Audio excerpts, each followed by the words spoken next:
you think that your life is hard and you're giving up on that because you think your life is unfair, think again. I was 18 years old when I got married. I belonged to a very conservative family, a Baloch family, where good daughters never say no to their parents. My father wanted me to get married, and all I said was, if that makes you happy, I'll say yes. And of course, it was never a happy marriage. Just about after 2 years of getting married, about 9 years ago, I met a car accident. Somehow my husband fell asleep and the car fell in the ditch. He managed to jump out, saved himself. I'm happy for him. But I stayed inside the car and I sustained a lot of injuries. The list is a bit long. Radius ulna of my right arm were fractured.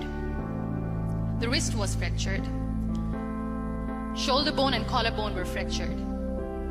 My whole rib cage got fractured. And because of the rib cage injury, lungs and liver were badly injured. But that injury that changed me and my life completely as a person and my perception towards living my life was the spine injury. 3 vertebrae of my backbone were completely crushed and I got paralyzed for the rest of my life. Many people came to rescue. They gave me CPR. They dragged me out of the car. And while they were dragging me out, I got the complete transection of my spinal cord. Those 2.5 months in the hospital were dreadful. I was at the verge of despair.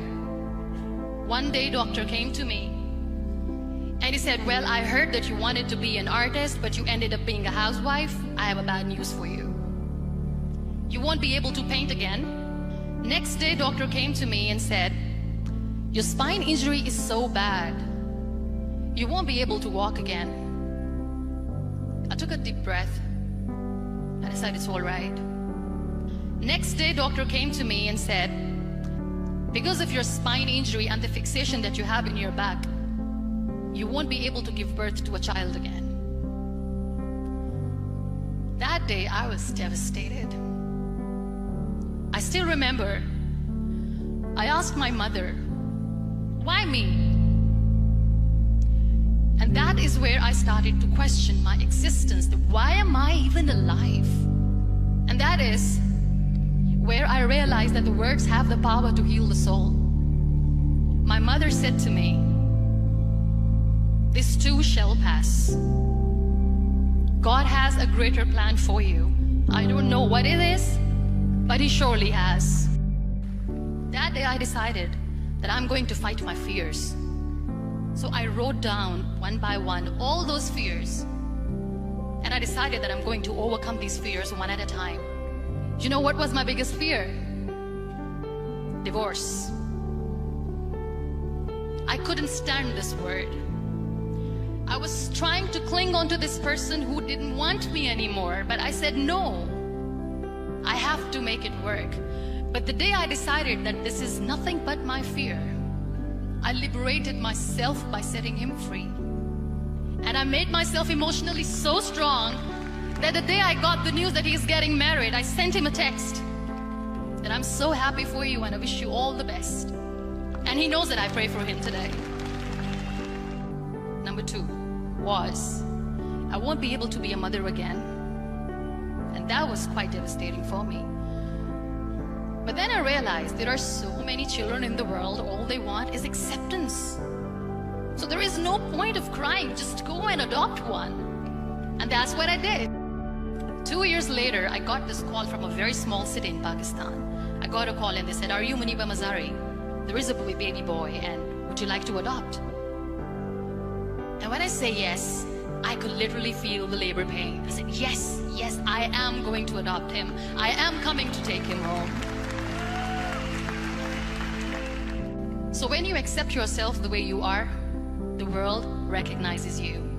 It all starts from within. We have this amazing fantasy about life. This is how things should work. This is my plan. It should go as per my plan. If that doesn't happen, we give up.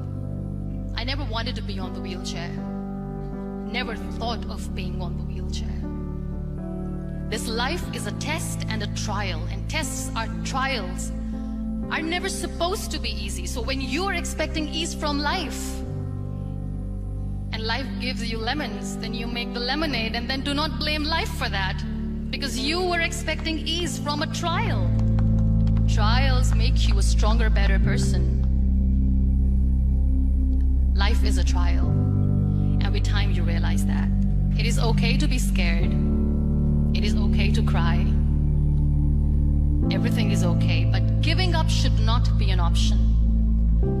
They always say that failure is not an option. Failure should be an option, because when you fail, you get up, and then you fail, and then you get up, and that keeps you going. There are so many people in the world who are dreaming to live a life that you are living right now. You have no idea. Embrace each and every breath that you are taking. Celebrate your life. Live it. Don't die before your death. Live your life fully. Accept yourself the way you are. Be kind to yourself. Real happiness lies in gratitude. So be grateful, be alive, and live every moment.